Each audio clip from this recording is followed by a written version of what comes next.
we are going to do the topic cardiovascular disorders from the pediatrics.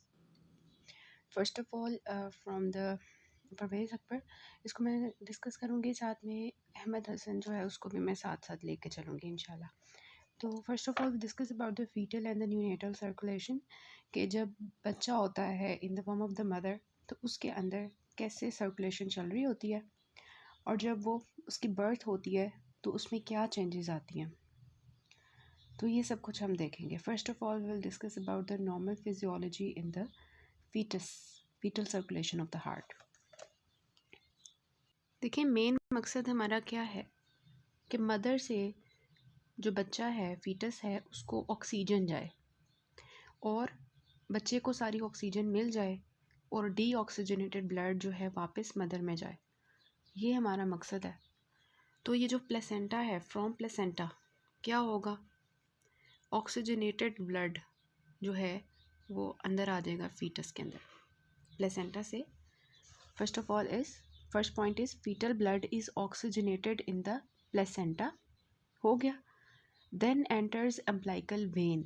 तो ये जो आपको नज़र आ रही है, this is umbilical vein. Placenta से ऑक्सीजनेटेड ब्लड जो है वो रेड आपको नज़र आ रहा है, ऑक्सीजनेट होके अम्प्लाइकल वेन में आ गया।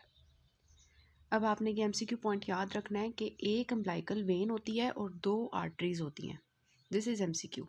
2 arteries, 1 vein, which umbilical, 2 umbilical arteries and 1 vein, umbilical vein. ठीक है, तो ये अम्प्लाइकल वेन में चला गया। फिर क्या हुआ, अम्प्लाइकल वेन से आपको ऊपर नज़र आ रहा है, दिस वन इज़ लिवर। तो लिवर के अंदर अम्प्लाइकल वेन एंटर हो गई। तो अब लिवर में एक पोर्शन चले जाएगा लिवर में, हेपेटिक पोर्टल वेन में। ठीक है, इंफीरियर वेना कैवा और राइट एट्रियम। जो एक पोर्शन हो रहा है यहाँ पर आ रहा है, ये इधर से एक पोर्शन जो लिवर से होके गुजर आए। ठीक है, this is hepatic portal vein. वहाँ से जा रहा है इंफीरियर वेना कैवा में, hepatic portal vein, inferior vena cava. Inferior vena cava कहाँ जाता है, राइट एट्रियम में। This is right atrium. तो ये यहाँ पे इंफीरियर वेना कैवा से आ गया यहाँ तक। ठीक है, राइट एट्रियम में ब्लड भेज दिया हमने। दूसरा पोर्शन जो है अम्प्लाइकल वेन का, वो जाता है डक्टस वेनोसिस में। ठीक है, डक्टस वेनोसिस में। और फिर डक्टस वेनोसिस से वो भी कैसे चला जाता है, इंफीरियर वेना कैवा में, और इंफीरियर वेना कैवा से राइट एट्रियम में। ठीक है, तो प्लेसेंटा से ऑक्सीजनेटेड ब्लड आया अम्प्लाइकल वेन में, 2 पोर्शंस बन गए।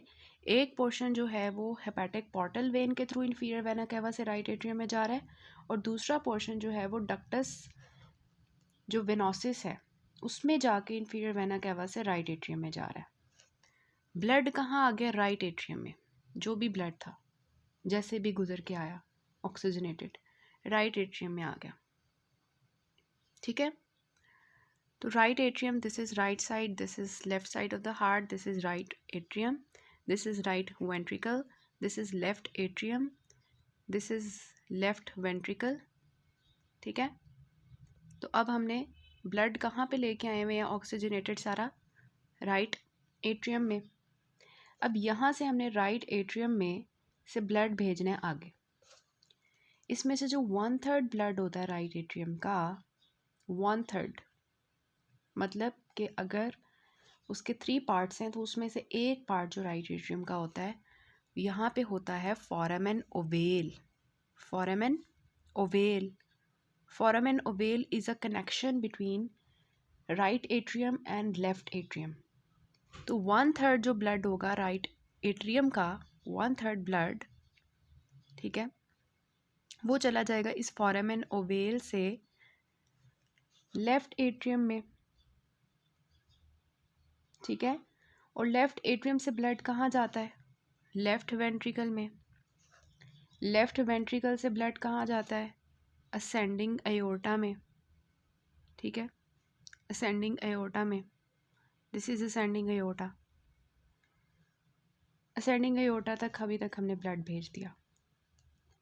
1/3 ब्लड राइट एट्रियम का फोरामेन वेल से होकर लेफ्ट एट्रियम में गया, वहाँ से लेफ्ट वेंट्रिकल और असेंडिंग एओर्टा में चला गया। बस इसकी कहानी यहाँ तक थी। अब जो बाकी 2/3 ब्लड है जो राइट एट्रियम में था, उसने कहाँ जाना है? उसने ये रूट फॉलो करना है, ठीक है। उसने जो है फोरामेन वेल के थ्रू नहीं जाना, उसने ये रूट फॉलो करना है, ठीक है। कौन सा रूट? कि वो फोरामेन वेल के थ्रू नहीं जाएगा, नीचे राइट एट्रियम से राइट वेंट्रिकल में जाएगा 2/3 जो ब्लड है। और राइट वेंट्रिकल से ब्लड कहाँ जाता है? पल्मनरी आर्टरी में, तो वो चला जाएगा पल्मनरी आर्टरी में, ठीक है। पल्मनरी आर्टरी में चला जाएगा। दिस इज़ पल्मनरी आर्टरी, तो इसमें ब्लड चला गया। और पल्मनरी आर्टरी से कहाँ जाता है ब्लड? लंग्स में जाता है। लेकिन फीटल का भी लंग्स ऐसा काम नहीं कर रहे, तो इस वजह से वो लंग्स में नहीं जाएगा। वो कहाँ चला जाएगा? यहाँ पे उसको मिलेगी एक ductus आर्टरियोसिस। Ductus आर्टरियोसिस, this is ductus आर्टरियोसिस which is a connection between the pulmonary artery and the aorta. तो उसको जब मिलेगा कि मैं लंग्स में क्यों जाऊँ, लंग्स तो मुझे कुछ भी नहीं देगा, मैंने नहीं उसके पास जाना, तो ये यहाँ से डक्टस आर्टरियोसिस के थ्रू एओर्टा में जाएगा, ठीक है। तो अल्टीमेटली सारा ब्लड जो है वो असेंडिंग एओर्टा से आर्च ऑफ एओर्टा में और डिसेंडिंग एओर्टा में जा रहा है, ठीक है। तो यहाँ पे सारा अब ब्लड आके इकट्ठा हो गया यहाँ पर डिसेंडिंग एओर्टा में, ठीक है। तो मतलब कि फीटल सर्कुलेशन में कौन सा काम नहीं हो रहा कि लंग्स में ब्लड नहीं जा रहा, पल्मनरी वेन्स में कोई ब्लड नहीं आ रहा, क्योंकि वहाँ पे पल्मनरी वास्कुलर रेजिस्टेंस बहुत ज़्यादा है, ठीक है। और डिसेंडिंग एओर्टा में जब एक दफ़ा ब्लड आ जाता है तो अब वो डिसेंड करेगा सारा ब्लड, ये डिसेंडिंग एओर्टा में आपको नज़र आ रहा है। और फिर नीचे अम्बिलिकल आर्टरीज़ उसको मिल जाती हैं, डिसेंडिंग एओर्टा से अम्बिलिकल आर्टरीज़ में वापस प्लेसेंटा में, और ये सारा डीऑक्सीजनेटेड ब्लड होता है, ठीक है। तो समझ आई कि कैसे ब्लड जो है वो एंटर हो रहा है। मैं एक दफ़ा रिपीट कर देती हूँ कि सबसे पहले प्लेसेंटा में ऑक्सीजनेट होता है ब्लड, फिर वो अम्बिलिकल वेन में जाता है, अम्बिलिकल वेन से 2 पार्ट्स में डिवाइड हो जाता है। एक पोर्शन जो है वो लिवर में जाता है, लिवर से जाके हेपेटिक पोर्टल वेन के थ्रू इंफीरियर वेना कावा में और राइट एट्रियम में। फिर जो बाकी का पोर्शन है वो जाता है कहाँ पर? हमारे डक्टस विनोसिस में, और फिर वहाँ से इंफीरियर वेना कावा में, और वहाँ से हमारे राइट एट्रियम में। यहाँ तक जब ब्लड आ जाता है राइट एट्रियम में, तो फिर वो 2 पैथवेज फॉलो करता है।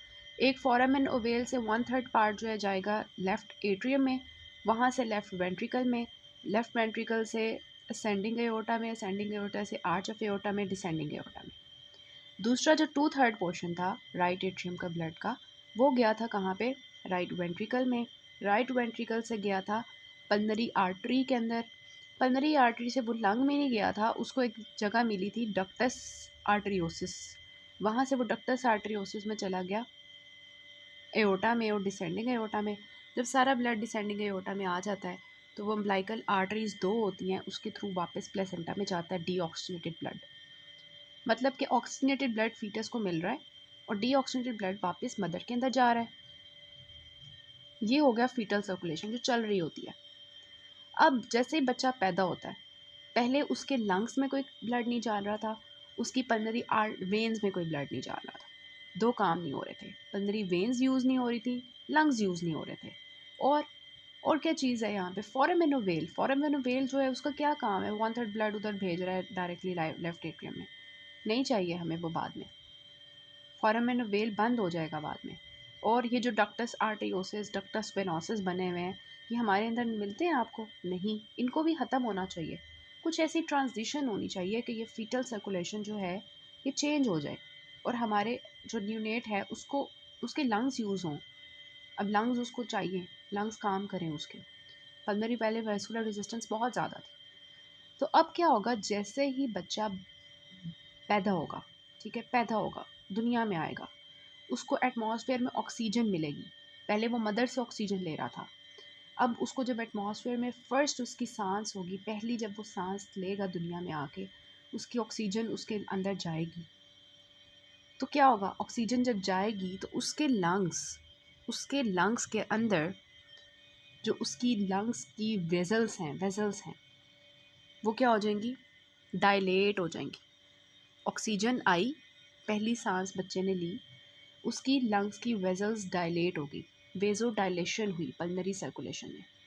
जब वेजो डायलेशन हुई तो वो जो पल्मनरी रेजिस्टेंस थी जो पहले बहुत ज़्यादा बनी हुई थी, अब वो कम हो जाएगी। जब पल्मनरी रेजिस्टेंस कम होगी तो पल्मनरी ब्लड फ्लो शुरू हो जाएगा। तो क्या होगा, जो वेन्स पहले काम नहीं कर रही थी, पल्मनरी वेन्स फजूल पड़ी हुई थी फीटस के अंदर, अब उनके अंदर जब इतना ज़्यादा ब्लड आ जाएगा वेजो डायलेशन की वजह से, उनका ब्लड फ्लो इंक्रीज़ होगा, तो वीनस रिटर्न इंक्रीज़ हो जाएगा टू लेफ़्ट एट्रियम। ठीक है, ये लेफ़्ट पल्मनरी वेन आपको नज़र आ रही है और ये राइट पल्मनरी वेन नज़र आ रही है, this one and this one. ठीक है, जब पल्मनरी वास्कुलेचर काम करना शुरू होगा, वास्कुलर रेजिस्टेंस कम होने की वजह से, तो अब ये जो ब्लू लाइनिंग में मैंने पल्मनरी वेन्स आपको दिखाई हैं, यहाँ से जो ब्लड है पल्मनरी वेन्स का वो रिटर्न होगा लेफ़्ट एट्रियम में। दोनों कहाँ आती हैं, लेफ़्ट एट्रियम में। लेफ़्ट एट्रियम में क्या होगा जब ये आएंगी, जब यहाँ पे लेफ़्ट एट्रियम में प्रेशर ज़्यादा होगा तो उसकी वजह से क्या होगा, जब यहाँ पे प्रेशर ज़्यादा होगा तो हाई प्रेशर से लो प्रेशर, मतलब लेफ़्ट एट्रियम से राइट एट्रियम की तरफ ब्लड ऐसे जल्दी से फ़्लो करेगा, जिसकी वजह से क्या होगा, ये जो फोरामेन ओवेल आपको नज़र आ रहा है ये बंद हो जाएगा। ठीक है, तो अब वो फोरामेन ओवेल बंद हो गया, मतलब जो पहले राइट एट्रियम का ब्लड लेफ़्ट एट्रियम में आ रहा था 1/3, अब वो यहाँ पे नहीं आएगा। ठीक है, तो ये फोरामेन ओवेल बंद हो गया। तो पहला काम क्या हुआ कि फोरामेन ओवेल बंद हो गया। क्यों बंद हो गया, मैंने आपको बता दिया कि लेफ़्ट एट्रियम का प्रेशर इंक्रीज़ हो रहा है क्योंकि लंग्स में से ब्लड आ रहा है लेफ़्ट एट्रियम में पल्मनरी वेन्स के थ्रू, जो पहले काम नहीं कर रही थी। दूसरा काम क्या होता है, ये जो डक्टस ये वाला होता है ना, ductus आर्टरियोसिस which is a connection between the pulmonary artery and the aorta, ये भी बंद हो जाता है। ये बंद क्यों होता है, क्योंकि पहले वहाँ पे होती हैं प्रोस्टाग्लैंडिन्स E2। तो अब जब होगा, अब क्या होगा, वो जो प्रोस्टाग्लैंडिन्स E2 पहले ज़्यादा थी अब वो कम हो जाएंगी। जब प्रोस्टाग्लैंडिन्स E2 कम हो जाएंगी तो उसकी वजह से क्या होगा कि ये जो डक्टस आर्टरियोसिस है ये बंद हो जाएगी। दूसरा, ऑक्सीजन का हाई प्रेशर होता है, जब ऑक्सीजन ज़्यादा हो जाती है मतलब कि अब एओर्टा के अंदर ज़्यादा ऑक्सीजन आ रही है, कहाँ से, लंग्स के अंदर से। ठीक है, लंग्स में से ये जो पल्मनरी आर्टरीज़ हैं वो जब यहाँ पे ऑक्सीजन प्रेशर लेके आएंगी, लंग्स में से ऑक्सीजन आ रही है तो ये यहाँ पे आएगी लेफ़्ट एट्रियम में, लेफ़्ट वेंट्रिकल में, और फिर यहाँ पे ऑक्सीजन का प्रेशर ज़्यादा हो जाएगा। ऑक्सीजन का प्रेशर जब ज़्यादा होगा तो ये यहाँ पे इसके ऊपर फोर्स जो है वो लगेगी डक्टस आर्टरियोसिस की और उसको वो बंद कर देगी। तो एक तो होता है कि एनाटमिकली जो है वो बंद हो रहा है। एनाटमिकली कैसे होता है कि वहाँ पे फाइब्रोसिस शुरू हो जाती है, उस जगह पे पल्मनरी आर्टरी जो डक्टस आर्टरियोसिस है वहाँ पे फाइब्रोसिस होना शुरू हो जाती है। दूसरा, फंक्शनली मैंने आपको दो बताए हैं कि क्यों डक्टस आर्टरियोसिस बंद हो रहा है। एक, वहाँ पे प्रोस्टाग्लैंडिन्स E2 का लेवल कम हो गया जो पहले ज़्यादा हुआ था, और दूसरा वहाँ पे ऑक्सीजन का प्रेशर ज़्यादा हो गया क्योंकि लंग्स में से ऑक्सीजन आ रही है वहाँ पर। ठीक है, तो इस एनाटमिकली और फंक्शनली हमारा डक्टस आर्टरियोसिस जो होता है ये बंद हो जाता है नॉर्मल के अंदर, नॉर्मल बच्चे के अंदर। अगर किसी बच्चे के लंग्स काम नहीं करेंगे तो ये सब कुछ नहीं होगा।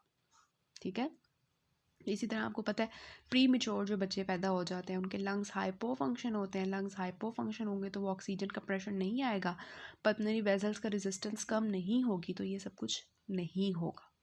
ठीक है, तो इस वजह से दो काम आपने देखे हैं, फोरामेन वेल बंद हो रहा है किस तरह, और किस तरह से हमारा डक्टस जो आर्टरियोसिस है ये बंद हो रहा है। अब डक्टस आर्टरियोसिस जब फाइब्रोसिस हो जाती है तो एक धागा नमा जो है ना बन जाता है, मतलब ये जो डक्टस आर्टरियोसिस है ये बाद में ना फाइब्रोसिस की वजह से एक धागा सा बन जाता है। इस धागे को जो हमारे अंदर होता है उसको कहते हैं लाइगामेंटम आर्टरियोजम। डक्टस आर्टरियोसिस था ना, तो अब हो जाएगा लाइगामेंटम आर्टरियोजम, मतलब एक लाइगामेंट बन जाएगा। तो अब नॉर्मल सर्कुलेशन शुरू हो जाएगी। नॉर्मल सर्कुलेशन में क्या होगा कि ये जो हमारा फोरामेन ओवेल है ये भी बंद हो गया, डक्टस आर्टरियोसिस भी बंद हो गया। अब क्या होगा, अब वही नॉर्मल सर्कुलेशन कि यहाँ पे राइट एट्रियम में आया डीऑक्सीजनेटेड ब्लड, फिर ये आया लेफ़्ट राइट वेंट्रिकल में, फिर राइट वेंट्रिकल से गया पल्मोनरी आर्टरीज़ के थ्रू लंग्स में, लंग्स ऑक्सीजनेट कर रहे हैं, उनकी वेस्कुलर रेजिस्टेंस कम है, ऑक्सीजनेटेड ब्लड आया हमारे लेफ़्ट एट्रियम में, फिर वहाँ से लेफ़्ट वेंट्रिकल में, फिर लेफ़्ट वेंट्रिकल में से असेंडिंग एओर्टा में, फिर आर्च ऑफ एओर्टा में, फिर डिसेंडिंग एओर्टा में, और फिर पूरी बॉडी में। और अब यहाँ से कोई डक्टस आर्टरियोसिस वाला फोरामेन वेल वाला सिलसिला नहीं चलेगा। So this is normal circulation की ट्रांजिशन जो होती है फ्रॉम द फीटल सर्कुलेशन। ठीक है, अब नेक्स्ट पार्ट से हम जो है कंजेनिटल हार्ट डिजीज़ स्टार्ट करते हैं इंशाल्लाह।